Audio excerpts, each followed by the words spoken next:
Ingat sosok Aris di film Layangan Putus? Karakter yang diperankan oleh Reza Rahardian ini digambarkan sebagai laki-laki yang suka playing victim, alias tidak mau disalahkan, dan selalu melempar kesalahan kepada orang lain.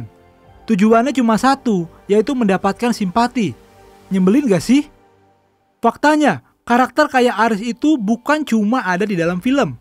Di dunia nyata pun banyak ditemui orang dengan karakter yang suka playing victim, alias selalu merasa terzolimi. Namun ada kalanya orang yang suka playing victim ini menggunakan alasan yang tidak masuk akal. Contohnya seperti dilakukan oleh mantan Gubernur DKI Jakarta Anies Baswedan yang beberapa waktu lalu bilang kalau pemerintahan Jokowi sebagai rezim yang anti kritik. Di negara demokrasi manapun, kritik adalah makanan sehari-hari bagi pemerintah. Sama halnya dengan Indonesia dari mulai pasca reformasi hingga pemerintahan Presiden Jokowi. Kritik adalah cara untuk mewujudkan check and balances dalam penyelenggaraan negara. Jika seimbang, itu pertanda kalau demokrasi berlangsung dengan baik. Lalu bagaimana dengan pemerintahan Jokowi?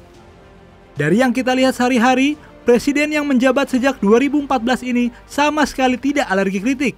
Buktinya, coba lihat beberapa sosok seperti Rocky Gerung, Rizal Ramli, Refli Harun, dan sejenisnya yang setiap hari seperti punya bahan buat coba-coba menjatuhkan legitimasi pemerintah.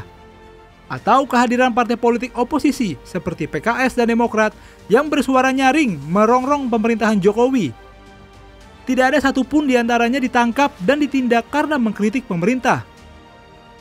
Bahkan mahasiswa yang tergabung dalam Badan Eksekutif Mahasiswa atau BEM UI pernah menggambar karikatur Presiden Jokowi dengan hidung panjang layaknya Pinocchio.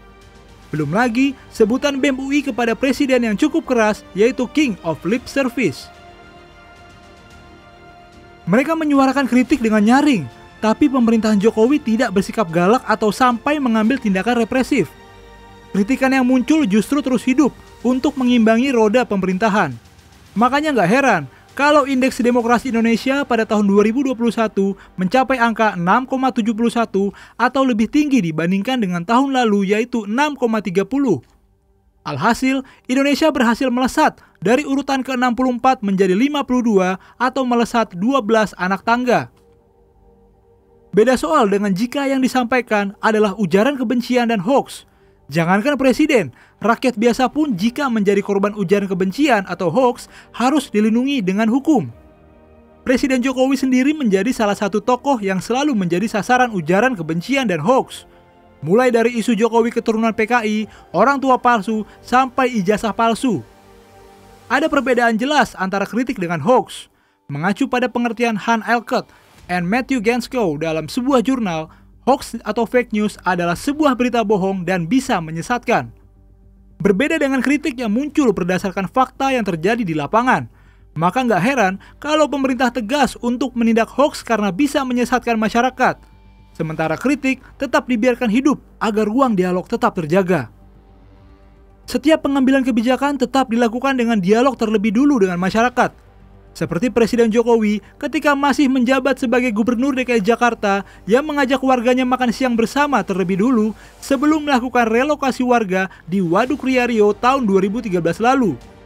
Sementara Anies ketika menjadi Gubernur Jakarta malah melakukan penggusuran nggak pakai musyawarah terlebih dulu. Lembaga Bantuan Hukum atau LBH Jakarta memaparkan kalau Anies nggak menepati janji kampanyenya dan melanggar HAM dengan melakukan penggusuran pemukiman warga tanpa melalui mekanisme musyawarah. Padahal awalnya Anies berjanji pemerintahannya berjalan humanis, tapi nyatanya ia malah melanggengkan Pergub nomor 207 tahun 2016 soal penggusuran.